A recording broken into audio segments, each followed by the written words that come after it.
저는 오늘 심판과 인치심이라는 제목으로 여러분과 함께 말씀 나눕니다. 하나님께서 바벨론 그발 강가에서 에스겔을 만나 주셨습니다. 그리고 포로된 이스라엘 백성에게 전할 특별 메시지를 에스겔을 통하여 말씀하셨죠.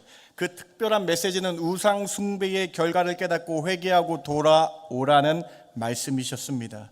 이 사명을 감당케 하기 위해서 하나님께서 에스겔에게 특별 사명을 주세요. 별칭을 주세요. 어떤 사명을 주셨는지 함께 보시겠어요? 에스겔 3장 17절입니다. 인자야, 내가 에스겔 너를 이스라엘 족속의 파수꾼으로 세웠으니 너는 내 입의 말을 듣고 나를 대신하여 이스라엘 백성들을 깨우치라. 33장 7절에서도 이렇게 하나님이 말씀하셨습니다. 우리 33장 7절 같이 한번 읽어볼까요? 인자야, 시작. 인자야, 내가 너를 이스라엘 족속의 파수꾼으로 삼음이 이와 같으니라. 그런즉 너는 내 입의 말을 듣고 나를 대신하여 그들에게 경고할지어다. 하나님께서 에스겔을 파수꾼으로 삼으셨습니다. 영어로 watchman입니다. watchman. 하나님의 말씀을 에스겔이 대신 전하여 대언합니다. 하나님의 말씀을 미리 듣고 미리 보고 우리 이스라엘 백성들에게, 포로된 이스라엘 백성에게 말씀을 전하고 깨우치는 일, 파수꾼의 역할을 하나님께서 에스겔에게 특별히 지정하셔서 하게 하신 거라는 거예요. 이 파수꾼이요, 여러분, 히브리어로 차바라는 단어인데요, 영어로 왓치맨으로 번역을 잘했습니다. 이 차바라는 히브리어 단어는 어떤 뜻이냐면요, 파수꾼이 맨 앞에 나와서 높은 망대에서 먼 곳을 몸을 숙여서 먼 곳을 미래에 오는 적군이 오나 안 오나를 바라보는 군대적인 용어가 이 차바라는 히브리어 단어이고 파수꾼이라는 단어예요. 이 파수꾼은요, 먼저 앞에 나와서 적이 멀리 오나 안 오나를 살펴보고 주의 깊게 살펴보는 단어, 그리고 그 사람들이 오는 소리를 듣는 그러한 역할을 하는 것이 파수꾼이었다. 에스겔에게 하나님은 이 사명을 주셨다라는 것입니다. 저는 대한민국 남자였습니다. 그래서 통신장교로 군대에 복무했습니다. 여성분들 죄송합니다. 군대 이야기를 좀 해야 되겠습니다. 제가 통신장교로 복무했을 때에 상급 부대 평가관들이 대대에 나와서 하는 훈련이 있었는데, 남성분들 들으시면 조금 치를 가실 텐데 너무 힘든 훈련이어서 대대 전술 훈련이라는 가장 큰 훈련을 했습니다. 영어로 ATT. 이 훈련에서 별로 여성분들이 잘 모르셔가지고 호응이 없으신데 가장 힘든 훈련을 했었습니다. 대대 전술훈련을 했었는데, 이 훈련에서 통신장교의 가장 중요한 임무 중 하나는 청음초와 통신을 연결하는 것입니다. 청음초가 무엇입니까? 들을 청자에 소리 음자의 처음초입니다. 부대의 본진이 있으면 저 앞에 2-3km 멀리 앞에 2명 정도가 나가서 적군이 오는 소리를 듣는다는 전쟁 용어에서 사용된 용어에서, 그래서 청음초하고 통신장교는 연락을 잘 해야 되겠죠. 왜냐하면 먼저 앞에 나가서 미래에 다가올 일들을 주의 깊게 살펴보는 청음초하고 통신을 해야 되는 것이 통신장교의 임무였다라는 거예요. 그래야 적군이 어떻게 오는지를 대비할 수 있고 그 말을 듣고 준비를 할 수 있기 때문이죠. 그래서 제가 청음초하고 연결을 해야 되는데, 제가 통신장교였잖아요. 제가 그래도 여러분 학사장교 군번 1번입니다. 군번 1번의 의미 아세요, 여러분? 성적이 제일 좋았다. 정말이에요. 네, 별로 안 믿어요. 네. 그래서 제가 철두철미하고 제가 완벽주의라고 생각했던 제가 이 청음초하고의 연결을 등한시하여서 그 훈련에서 대대장으로부터 사형을 당하게 됩니다. 네. 만약 전시라면은 장교가 큰 실수를 하여서 아군 본진의 적들의 침입에 비밀을 제공했기 때문에 사형을 받을 수 있었어요. 근데 훈련인데도 사형을 이렇게 받으니까요, 기분이 아주 마음이 좋지 않았습니다. 그리고 저는 그날의 실수를 잊지 않고 더 열심히 했던 것 같습니다. 청음초, 즉 파수꾼입니다. 적군이 오는지 가장 먼저 앞에서 보고 듣고 본진에 연락하는 것을 담당하는 청음초입니다. 여러분, 제가 이 말씀을 왜 했냐? 파수꾼이 너무나 중요한 역할을 한다는 거예요. 제일 처음 하나님의 말씀을 듣고 보고 미래에 나타날 일들을 듣고 이스라엘 백성에게 말하는 역할을 에스겔이 했다라고 말씀하고 있는 거예요. 하나님께서 에스겔에게 이 역할을 주셔서 포로된 백성에게 그 메시지를 보내주셨다라는 것입니다. 사랑하는 성도 여러분, 오늘 파수꾼으로 세워진 에스겔에게 이제 앞으로 다가올 이스라엘 미래에 대해서 하나님이 말씀하십니다. 이 다가올 미래에 대해서 하나님 말씀하셨을 때 이스라엘 백성들은 파수꾼의 에스겔의 말을 들은 이스라엘 백성들은 어떻게 반응했습니까? 오늘 사랑하는 성도 여러분, 이스라엘의 반응을 살펴보고 현재 오늘 우리가 살아가는 우리는 어떻게 살아가야 되는지 세 가지로 여러분과 함께 메시지 나누기를 원합니다. 첫 번째로, 마지막 날 하나님의 심판의 날은 반드시 있습니다. 하나님께서 에스겔을 파수꾼으로 세우셨습니다. 파수꾼, 앞을 숙여서 자세하게 와치하는 사람이라고 말씀드렸죠. 이제 하나님께서 그 일어날 우상 숭배를 계속하고 있는 이스라엘 백성에게 일어날 일을 파수꾼 에스겔에게 먼저 말씀하셨어요. 그런데 어떤 말씀입니까? 회개치 아니한 이스라엘 백성에게 어떤 미래를 보여주셨습니까? 에스겔 7장 1절과 2절 오늘 본문입니다. 같이 한번 읽어봅니다. 너 인자야, 시작. 너 인자야, 주 여호와께서 이스라엘 땅에 관하여 이같이 말씀하셨느니라. 끝났도다. 이 땅 사방의 일이 끝났도다. 이제는 내게 끝이 이르렀나니 내가 내 진노를 내게 나타내어 내 행위를 심판하고 내 모든 가증한 일을 보응하리라. 하나님은 파수겔 에스겔에게 미래의 앞날을 보게 하셨어요. 그런데 회개치 않는 이스라엘 백성의 모습을 보며 이제 멸망의 날, 심판의 날이 임할 것이라고 경고하셨습니다. 분명히 하나님께서 회개하라는 기회를 주셨는데 회개치 않는 이스라엘 백성의 보응하는 날이, 가증한 죄악을 지었던 그 일에 보응하는 심판의 날이 일어나 끝날 것이라고 말씀하셨다라고 에스겔에게 말씀하셨다라는 거예요. 하나님께서 이미 이스라엘 백성에게 경고하셨습니다. BC 755년경에 호세아 선지자를 통해서 우상 숭배하는 결과는 마지막 멸망할 것이라고 호세아 선지자를 통해서 말씀하셨습니다. BC 740년경에 이사야 선지자를 택하셔서 우상 숭배하는 이스라엘이 패망당할 것이라고 예고하셨어요. BC 627년경에 우상 숭배하는 이스라엘의 마지막 날을 예레미야 선지자가 예언하였습니다. 그리고 이제 마지막으로 마지막 기회를 에스겔 선지자를 통해서 BC 590년경에 임박한 종말, 임박한 심판의 날에 대해서 하나님의 말씀을 에스겔이 대언하고 있다는 거예요. 그런데도 이스라엘 백성은, 이 말씀을 들었는데 이스라엘 백성은 하나님의 심판은 없다. 하나님의 마지막 날은 안 온다라고 하나님의 파수꾼의 말을 듣지 않았다라는 거예요. 여러분, 하나님께서 심판하신다는 이 말씀에 이스라엘 백성들이 어떻게 했는지 아십니까? 12장 22절 말씀 보세요. 인자야, 이스라엘 땅에서 이르기를 날이 더디고 모든 묵시가 사라지나 하는 너희의 이 속담이 어찌 되느냐. 에스겔 7장에서 하나님이 심판하시겠다, 회개치 않는 너희를 심판하시겠다 하니까요, 이스라엘 백성도 이렇게 얘기합니다. 그 안에 속담을 만들어 버렸어요. 어떤 속담입니까? 밑줄친 부분, 하나님의 심판의 날이 올 거라 그랬는데 오지 않고 날이 더디게 올 거야. 1000년 뒤에 하나님 심판이 올 거야. 하나님이 우리 우상 숭배한 자는 멸망하고 다 심판받는 이 묵시는 사라질 거야 라는 속담을 만들어서 하나님의 심판은 없다라고 이스라엘 백성들이 그렇게 살아갔다라는 거예요. 12장 27절도 한번 보시겠어요? 같이 한번 읽어봅니다. 인자야, 시작. 인자야, 이스라엘 족속의 말이 그가 보는 묵시는 여러 날 후의 일이라. 그가 멀리 있는 때에 대하여 예언하였다 하느니라. 하나님의 심판이 임한다라고 말씀했는데 이스라엘 백성들은 또 이 하나님의 심판의 말씀, 이 묵시는 1000년 뒤에 몇백 년 뒤에 일어날 일이야, 우리와 상관없어, 우리는 잘 살면 돼 라고 얘기했다라는 거예요. 여러분, 하나님이 얼마나 무서운 심판을 준비하고 계신지 아십니까? 회개치 않는 이스라엘 백성들을 통해서 얼마나 무서운 심판을 준비한지 아십니까? 오늘 본문 7장으로 다시 한번 돌아오시기 바랍니다. 7장 3절과 7장 5절과 6절이에요. 내가 너를 불쌍히 여기지 아니하며 긍휼히 여기지도 아니하고 내 행위대로 너를 벌하여 내 가증한 일이 너희 중에 나타나게 하리니 내가 여호와인 줄 너희가 알리라. 주 여호와께서 이같이 이르시되 재앙이로다 비상한 재앙이로다 볼지어다 그것이 왔도다. 끝이 왔도다. 끝이 왔도다. 끝이 너에게 왔도다. 볼지어다 그것이 왔도다.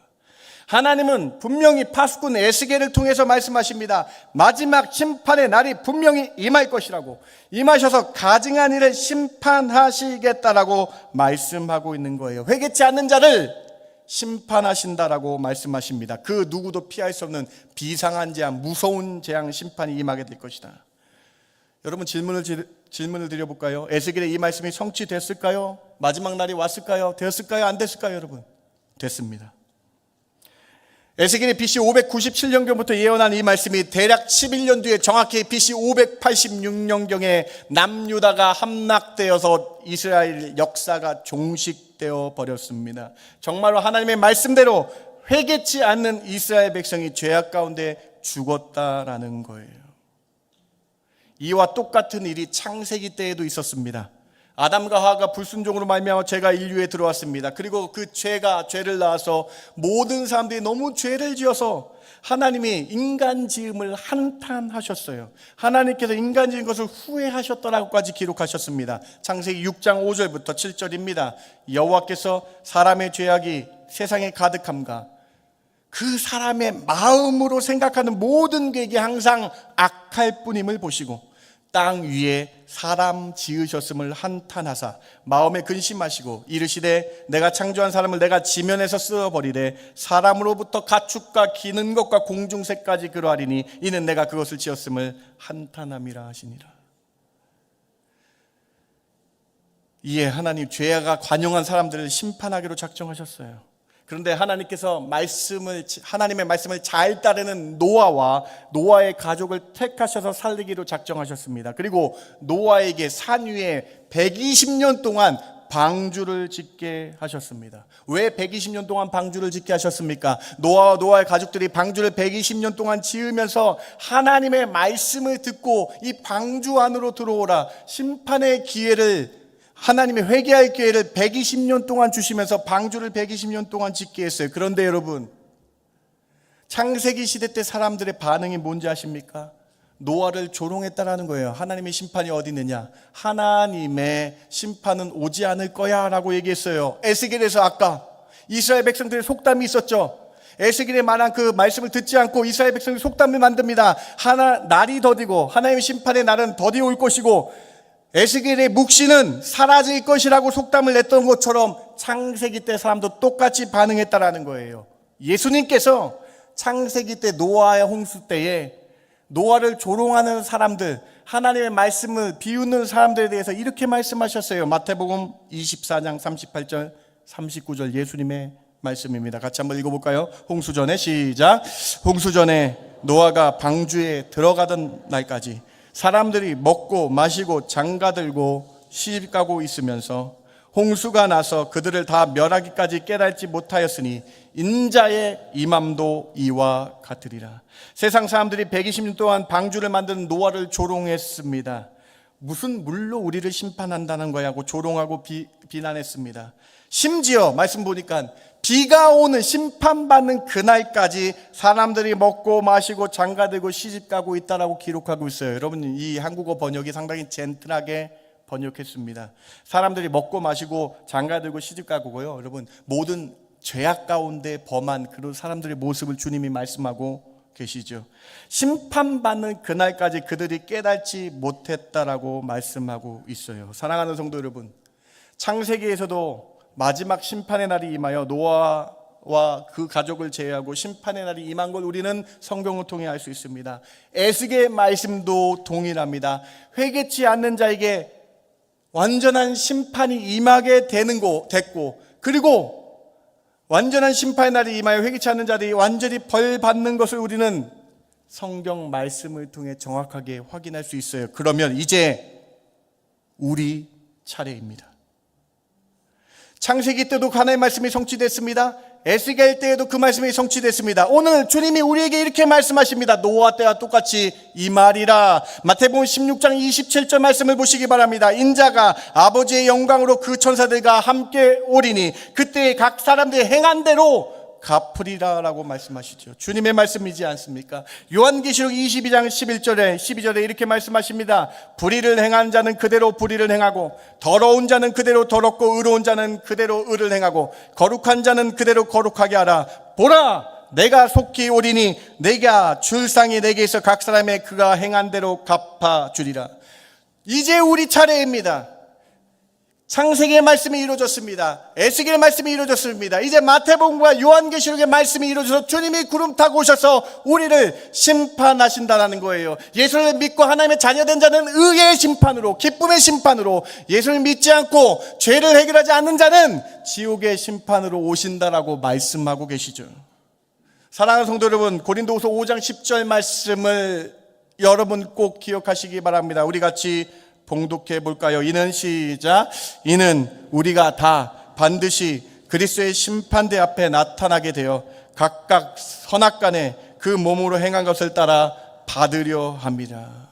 제가 고린도후서 말씀 제가 주의한 적이 있는데요. 여러분, 아주 중요한 강조점이 있습니다. 여기 강조점에는요, 두 가지가 있는데요. 다, 모든 사람들, 지상에 있는 모든 우리가 다 반드시 심판받게 된다. 사랑하는 성도 여러분, 첫 번째 에스겔 메시지입니다. 세상 사람들은요, 예수 믿으라 그러면요, 우리 조롱합니다. 주님이 오셔서 심판한다 그러면요, 우리를 비웃습니다. 예수가 있긴 하나라고 말합니다. 창세기 때 사람들이 똑같았어요. 에스겔 때 사람이 똑같았어요. 지금 현대 사람들이 똑같습니다. 그런데 창세기 때 주의 말씀이 정말로 임했습니다. 에스겔 때 주의 말씀이 임했습니다. 이제 주님이 곧 마라나타 오실 줄 믿으시기 바랍니다. 우리는 이 심판의 말씀을 통해서요, 다시 한번 우리 모두가 다 그리스도 앞에 서게 될 것을 믿으시면서요, 다시 한번 예수님을 온전히 믿고 믿음으로 심판 가운데 의의 심판으로 천국 소망의 심판이 있음을 기대하고 소망 가지시는 저와 여러분 되길 주님의 이름으로 축원합니다. 그래서 이 심판은요, 기쁨의 심판이 되는 거예요. 우리 믿는 자들의 심판은 소망, 주님을 기다리게 되는 심판이라는 것, 이 사실 기억하시며 다시 한번 믿음으로 나아가시는 저와 여러분 되길 주님의 이름으로 축원합니다. 첫 번째 메시지입니다. 두 번째로, 마지막 날 심판의 날에 이마에 인치심을 받은 사람은 안전합니다. 하나님께서 정말로 회개치 아니한 이스라엘 백성들에게 심판을 내리십니다. 아주 무섭고 철저한 심판이 임한 것입니다. 에스겔 9장에서 그 마지막 때 심판에 대해서 이렇게 말씀하고 있어요. 에스겔 9장 5절과 6절입니다. 그들에 대하여 내 귀에 이르시되 너희는 그들을 따라 성읍 중에 다니며 불쌍히 여기지 말며 국률을 베푸지 말고 쳐서 늙은 자와 젊은 자와 처녀와 어린이와 여자를 다 죽이되 이마에 펴 있는 자는 가까이 하지 말라. 내 성소에서 시작할지라 하심에 그들이 성전 앞에 있는 늙은 자부터 시작하더라. 하나님께서 천사 6명을 통해서 우상 숭배하는 이스라엘 백성들에게 심판하십니다. 그 천사 6명이 성읍을 다니는데 얼마나 철저한 심판인지 아세요? 5절 빨간색 부분 보시기 바랍니다. 하나님의 심판은 너무나 무섭고 비상한 재앙이고 심판입니다. 성읍을 다니며 불쌍히 여기지 말고 국률을 베푸지 않는 심판이라는 거예요. 6절 말씀 보니까 여러분, 이 심판이 얼마나 무서운 심판인지 알고 철저한 심판인지 아십니까? 늙은 자와 젊은 자와 처녀와 어린아이와 여자를 다 죽이는 심판입니다. 남녀노소를 구분하지 않고 회개치 아니한 자를 다 심판하는 거예요. 회개치 아니하는 자를 여러분 불쌍히 여기지 않고 국률이 않고 심판하게 하신다라는 거예요. 6절 맨 마지막 보세요. 내 성소에서부터 시작할지라 하심에 그 성전 앞에 있는 늙은 자부터 시작하더라. 무엇을 의미합니까? 하나님을 믿는다라고 외치면서 믿지 않는 제사장들부터 시작하시겠다.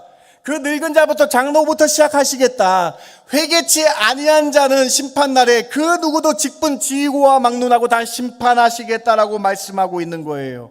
그런데 이 심판 가운데에 하나님께서 보호하시는 자가 써 있습니다. 6절 밑줄친 걸 보시기 바랍니다. 누가 보호하심을 받습니까? 6명의 환란의 심판의 천사가 왔을 때 누가 보호함을 받습니까? 이마에 표 있는 자는 가까이 가지 말라 명령하셨다라는 거예요. 사랑하는 성도 여러분, 심판의 날에도 우리는 두렵지 않습니다. 심판의 날에도 이마에 표를 받은 사람은 안전하다라고 말씀하고 있어요. 그러면 도대체 누가 이마에 표를 받습니까? 그 심판 가운데에 보호받는 사람은 누구입니까? 에스겔 9장 4절에 써 있어요. 같이 한번 봉독해 봅니다. 에스겔 9장 4절입니다. 9장 4절입니다. 여호와께서 시작. 여호와께서 이르시되 너는 예루살렘 성읍 중에 순행하여 그 가운데서 행하는 모든 가증한 일로 말미암아 탄식하며 우는 자의 이마에 표를 그리라 하시고, 사랑하는 성도 여러분, 가증한 것으로 말미암아 탄식하고 우는 자가 이마에 표를 받아요. 무엇을 의미합니까? 과거에 하나님께서 에스겔에게 말씀하셨죠. 파수꾼 에스겔에게 말씀하셨죠. 우상 숭배 내놓고 회개하라. 가증한 것, 더럽고 추악한 우상 숭배와 모든 옛사람의 죄악들 가운데에 탄식하며 울며 회개하며 주께 나오는 자는 이마에 표를 주실 줄 믿습니다. 무엇을 의미합니까, 여러분? 하나님 앞에 뜨겁게 회개하는 자는 하나님은 또 마지막에 또 용서하여 주시고 사랑으로 또 긍휼히 여겨 주셔서 회개하는 자를 이마에 표를 주셔서 보호해 주셨다. 이래서 하나님이 사랑 아닙니까? 하나님은 죄악 가운데 있는 자에게 마지막으로 살게 하기 위해서 회개하는 자, 탄식하며 울며 자신의 죄를 자복하는 자를 다시 살려주시고 환난 가운데 안전하게 보호해 주십니다. 하나님은 실제로 586년에 이스라엘 심판이 임했을 때에 회개하고 탄식하고 돌아오는 자에게 그들을 살리셔서 이스라엘 남은 자로 보호해 주시는 역사를 이루셨다라는 것입니다. 그런데 더 놀라운 사실이 있습니다, 여러분. 에스겔에서 이 말씀이 이렇게 성취됐죠. 더 놀라운 사실이 있습니다. 신약, 구약의 요한계시록이 에스겔이라는 말씀드렸죠. 우리가 갖고 있는 신약의 요한계시록에도 똑같게 심판 가운데 보호받는 사람이 있어요. 그들이 누구입니까? 에스겔 9장에서 말씀하셨죠. 외우기도 쉬워요. 요한계시록 9장에 이렇게 똑같게 기록되어 있어요. 요한계시록 9장 2절부터 4절까지 한번 보시기 바랍니다. 그가 무저갱을 여니, 하나님께서 무저갱을 여시니 그 구멍에서 큰 화덕의 천사가 무저갱을 여니 그 구멍에서 큰 화덕의 연기가 올라오매 해와 공기와 그 구멍의 연기로 말미암아 어두워지며 또 황충이 연기가 가운데로부터 땅 위에 올라와 그들이 땅에 있는 전갈의 권세와 같은 권세를 받았더라. 하나님께서 명령하셔서 천사가 이제 어둠의 황충 같은 그 무서운 그 마귀가 올라와서 마지막 때에 백성들을 해하게 되는 장면입니다. 그런데 이 사람만 해하지 못합니다. 4절 말씀 여러분 같이 한번 읽어봅니다. 그들에게 이르시되 시작. 그들에게 이르시되 땅에 풀이나 푸른 것이나 각종 수목은 해하지 말고 오직 이마에 하나님의 인치심을 받지 아니한 사람들만 해하라 하시더라. 사랑하는 성도 여러분, 에스겔 말씀과 똑같지 않습니까? 5번째 천사가 나팔을 부니 이 땅에 큰 재앙과 심판이 일어나게 됩니다. 무저갱과 지옥에서 나오는 황충 모양의 전갈의 독 같은 악한 것이 올라서 모든 사람을 해치고 모든 동물과 짐승을 해칩니다. 그런데 이때에 보호함 받는 사람이 있더라는 거예요. 그게 누굽니까? 인치심을 받은 사람. 사랑하는 성도 여러분, 여러분에게 질문을 드리고 싶습니다. 아까 에스겔에서 인치심을 받는 방법 무엇이었습니까? 가증한 것들, 죄악 가운데서 탄식하며 울며 하나님께 자복하며 돌아오면 그런 사람들을 하나님께서 긍휼히 여기셔서 인쳐주신다고 말씀하고 있어요. 여러분 어떻게 인치심을 받으시겠습니까? 사도행전 2장 38절에 베드로의 첫 번째 설교에서 우리는 알 수 있습니다. 같이 한번 읽어봅니다. 베드로가 이르되 시작. 베드로가 이르되 너희가 회개하여 각각 예수 그리스도의 이름으로 세례를 받고 죄 사함을 받으라. 그리하면 성령의 선물을 받으리니. 사랑하는 성도 여러분, 똑같습니다. 말씀이 동일합니다. 에스겔 말씀도 동일하고 신약 성경 말씀도 동일합니다. 우리가 다 회개하여 나의 죄에 수악한 죄를 다 회개하여 예수님을 내 이름으로 믿고 세례를 받으면 성령의 선물을 성령을 선물로 받게 되는 줄 믿으시기 바랍니다. 성령을 받으면 우리 하나님 나를 인쳐주신다는 거예요. 성령으로 나를 인쳐주신다라는 거예요. 사랑하는 성도 여러분, 여기 답이 있습니다. 우리도 똑같습니다. 우리의 더럽고 추악한 죄를 주 앞에 자복하면 하나님은 미쁘시고 의로워서 우리의 모든 죄악 가운데 우리를 깨끗게 하여 주시고 회개하며 예수를 믿는 순간 성령으로 우리를 인쳐주시고 성령을 선물로 주신다라고 말씀하고 있는 거예요. 에베소서 1장 13절로 확인하시기 바랍니다. 에베소서 1장 13절도 같이 한번 읽어볼까요? 그 안에서 시작. 그 안에서 너희도 진리의 말씀 곧 너희의 구원의 복음을 듣고 그 안에서 또한 믿어 약속의 성령으로 인치심을 받았으니, 여기 답이 있지 않습니까 여러분? 하나님 예수 그리스도의 복음을 듣고 믿어서 예수님이 십자가에서 나의 죄를 사하여 주신 이 사실을 믿고 나의 구주를 영접하면 그 순간 약속의 성령님이 여러분을 인쳐 주실 줄 믿습니다. 여러분, 에스겔 말씀이 창세기 말씀이 이루어졌다고 말씀드렸죠. 에스겔 말씀이 이루어졌다고 말씀하고 있죠. 지금 여러분 환난과 심판 때 여러분 안전합니다. 예수님 믿으실 때 안전하신 줄 믿으시기 바랍니다. 예수님 믿고 회개하며 나갈 때 성령의 인치심을 받으신 줄 믿으시기 바랍니다. 여러분, 언제까지 인쳐 주십니까? 4장 30절.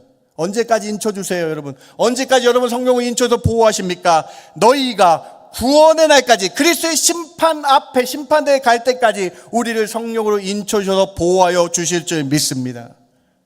오늘 이 복음의 말씀 들으시고 다시 한번 우리가 죄인 되었음을 회개하며 다시 한번 자복하며 나와서 성령을 선물로 받아 인치심을 받아 주 그리스도 심판대 앞에 설 때까지 성령의 인치심을 받은 자로 살아가는 저와 여러분 되길 주님의 이름으로 축원합니다. 주님은 오늘 우리에게 이 복음의 말씀을 말씀하고 계신 거예요. 에스겔과 요한계시록의 말씀은 동일합니다. 세례 요한은 구약의 말씀을 근거로 회개하라 천국이 가까이 왔느니라 라고 설교했습니다. 예수님께서 이 땅에, 공생의 땅에 제일 처음 하신 첫 번째 메시지는 무엇입니까? 회개하라 천국이 가까이 왔느니라. 주님도 말씀하셨습니다. 우리 죄를 회개해야 됩니다. 탄식하며 울며 회개하는 자에게 이마에 표를 주신다고 말씀하셨습니다. 에스겔서에서. 사도행전에서 베드로가 설교했습니다. 회개하고 예수님을 믿어서 성령의 선물을 받으라고 말씀하시죠. 오늘 이 말씀이 여러분의 말씀 되어서 온전한 회개와 주님 앞에 나가는 그 믿음으로 나갈 때에 성령을 받은 사람으로 살아가시는, 하나님의 자녀로 살아가시는 저와 여러분 되길 주님의 이름으로 축원합니다. 두 번째 메시지입니다. 세 번째로, 하나님께 진심으로 예배드릴 때 성령님이 확신하여 주십니다. 보증하여 주셔서 믿음으로 우리가 살 수 있게 하여 주십니다. 사랑하는 성도 여러분, 이렇게 질문하실지도 모르겠습니다. 나 성령의 인치심을 받았는데, 이마에 인치심을 받았는데 나 이마에 없는데 라고 생각하실지 모르겠습니다. 그런데 여러분, 성령의 인치심의 그 뜻을 우리가 좀 더 살펴봐야 되겠어요. 고린도후서 1장 22절에 이렇게 증거하고 있다라는 거예요. 우리 같이 한번 읽어볼까요? 1장 22절, 그가 또한 우리에게 인치시고 보증으로 우리 마음에 성령을 주셨다. 우리는 예수님을 믿는 순간 성령님을 받게 됩니다. 성령님을 받아서 내 마음 가운데 성령님이 우리에게 이렇게 말씀하신 거예요. 내가 너를 자녀 삼았다. 성령 하나님께서 우리에게 이렇게 말씀하시는 거예요. 예수를 믿었기 때문에 나는 너와 늘 함께 한다라고 보증하여 주신다, 개런티해 주신다라고 말씀하고 있어요. 고린도후서 5장 5절입니다. 곧 이것을 우리에게 이루게 하시고 보증으로 성령을 우리에게 주신 이는 하나님이시라.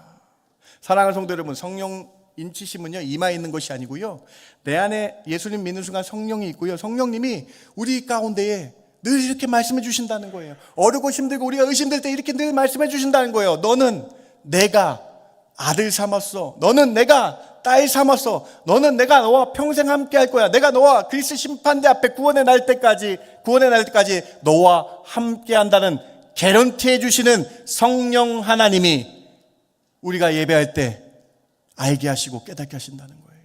사랑하는 성도 여러분, 매 주일 예배마다 성령 하나님이 여러분을 보증해 주시고 개런티해 주신 사실을 믿으시며 예배하는 자로 나가시는 저와 여러분 되길 주님의 이름으로 축원합니다. 여러분, 얼마나 큰 은혜입니까? 말세의 지말이라고 합니다. 마지막 때의 악한 징조들이 이미 나타나고 있습니다. 기근과 전염병과 질병과 악한 것들이 나타납니다. 어쩌면 요한계시록의 말씀이 거의 다 성취되어 가고 있을지 모르겠습니다. 다음, 이런 말세의 지말에 여러분, 우리는 어떻게 살아가야 됩니까? 하나님의 보증하심으로 살아가야 되겠어요, 여러분. 성령님의 보증하심으로 살아가야 되겠어요. 출애굽기에서 어린 양의 피를 문설주와 기둥에 바르면 사망 권세, 흑암의 권세가 그 집을 넘어왔습니다. 엘리야 시대 때에 바알에게 무릎 꿇지 아니한 7,000명을 하나님이 따로 남은 자로 보호하셨습니다. 에스겔에서 우상 숭배와 마음에 가증한 것을 탄식하며 울며 회개하는 자에게 이미 이마에 인쳐주셔서 보호하여 주셨습니다. 이제 우리에게 말씀하십니다.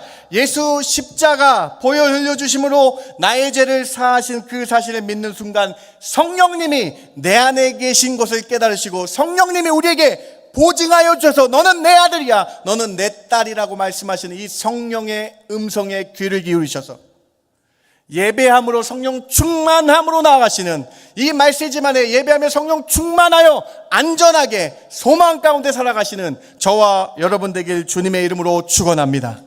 여러분, 얼마나 귀한 말씀입니까? 그래서 이제 크리스찬은, 하나님을 믿는 자는 마지막 때의 종말이, 마지막 때 임박한 심판이 무서움과 두려움이 아니라 주님이 오시는 기쁨과 소망이 되어주신다라는 거예요. 에스겔 9장의 말씀이 이루어졌습니다. 이제 요한계시록 말씀도 이루어질 줄 믿습니다. 그래서 우리는 예수님 믿는 믿음으로 살아가서 주님을 마라나타 외치며 기대하시는 저와 여러분 되길 주님의 이름으로 축원합니다. 말씀을 마칩니다. 하나님은 에스겔을 파수꾼으로 삼으셔서 멀리 미래의 일들을 보여주시고 말씀하여 주셨습니다. 그 말씀이 무엇이었습니까? 첫 번째로 하나님의 심판은 반드시 이루어진다는 거예요. 하나님의 심판은 반드시 성취된다는 거예요. 창세기 말씀이 성취됐고 에스겔 말씀이 성취됐고 이제 요한계시록 말씀이 성취됨을 믿고 다시 오실 주님 바라보며 믿음 가지고 살아가시는 저와 여러분 되길 주님의 이름으로 축원합니다. 두 번째, 이마에 성령의 인치심을 받아야 됩니다. 환난과 임박한 어려움과 환난과 종말 가운데서, 심판 가운데서 살 수 있는 사람은 탄식하며 울며 회개하는 자 하나님께서 이마에 인쳐주셨다라는 거예요. 오늘 우리도 똑같습니다. 예수님 온전히 믿고 예수 그리스도의 십자가의 보혈이 나의 죄를 사하심을 믿으시고 주님을 믿는 믿음으로 나갈 때 성령의 인치심을 받아 하나님께 영광 돌리시는, 그래서 감사함으로 나가시는 저와 여러분 되길 주님의 이름으로 축원합니다. 세 번째로 예배함으로 나갈 때마다 성령 충만이 가득하여 내 안에 한 성령님이 개런티 해주시고 하나님 보내신 성령님 가운데에 나는 하나님의 자녀입니다 고백하며 마지막 때를 소망으로 살아가시는 저와 여러분 되길 주님의 이름으로 축원합니다. 잠시 기도합니다. 하나님 감사합니다. 에스겔 말씀을 통해서 우리의 신앙을 점검하기를 원합니다. 하나님, 오늘 이 말씀을 통해서 다시 한번 예수 그리스도 온전히 섬기기를 원하고 예수 그리스도 온전히 믿어 주님 앞에 서기를 원합니다. 우리의 더럽고 추악한 옛사람의 모습을 탄식하며 울며 회개하여 성령을 선물로 받아 다시 한번 하나님의 자녀임을 확인하며 예배하는 생활로 살아가는 저희들 되게 하여 주시옵소서. 세상 사람들 주님이 오신다 그러면 우리를 비웃고 조롱하지만 우리는 성경의 증거가 있지 않습니까? 이 말씀 온전히 믿으며 주님 오실 때까지 믿음으로 굳게 서는 저희들 되게 하여 주시옵소서. 다시 한번 주님만 붙잡고 살아가는 저희들 되게 하여 주실 줄 믿고 감사드리며 예수님의 이름으로 기도드렸습나이다. 아멘.